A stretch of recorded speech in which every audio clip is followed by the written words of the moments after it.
ഒരു മനുഷ്യൻ മരണപ്പെട്ടാൽ 3 കാര്യങ്ങൾ മാത്രമേ അവനോടൊപ്പം തുടരുകയുള്ളൂ.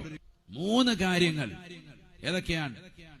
ഇല്ലാമിൻ സദഖത്തിൻ ജാരിയ, ദുനിയാവിൽ അവൻ നൽകിയതായ സദഖകളില്ലേ, പള്ളിക്ക് വേണ്ടി കൊടുത്തത്, മദ്രസയ്ക്ക് വേണ്ടി കൊടുത്തത്, ദീനീ സ്ഥാപനങ്ങൾക്ക് വേണ്ടി കൊടുത്തത്, യതീം മക്കളുടെ തലയിൽ തലോടിക്കൊണ്ട് അവരെ സാന്ത്വനിപ്പിച്ചത്, ഈ ദുനിയാവിൽ അള്ളാഹു നൽകിയ സമ്പാദ്യം കൊണ്ട് ആഖിറത്തെ വിലക്കെടുത്തതായ മുസ്ലിമില്ലേ, അവന് ഖബർ ജീവിതം റാഹത്താണ്, റാഹത്താണ്. മരിച്ചാലും അവന് തുണ അവന്റെ സദഖയാണെന്ന് സയ്യിദുനാ റസൂലുള്ളാഹി. മറ്റൊന്ന് ഔ ഇൽമിൻ യുൻതഫഉ ബിഹി, പ്രയോജനപ്രദമാകുന്ന അറിവ് നീ സായക്തമാക്കിയിട്ടുണ്ടെങ്കിൽ അത് നിനക്ക് പ്രയോജനം ചെയ്യും. അല്ലെങ്കിൽ ഔ വലദുൻ സാലിഹുൻ യദ്ഉ ലഹു, നിനക്ക് വേണ്ടി പ്രാർത്ഥിക്കുന്ന നല്ല ഒരു സാലിഹായ സന്താനം ഉണ്ടായാൽ നിനക്കത് ഗുണകരമാണെന്ന് സയ്യിദുനാ റസൂലുള്ളാഹി.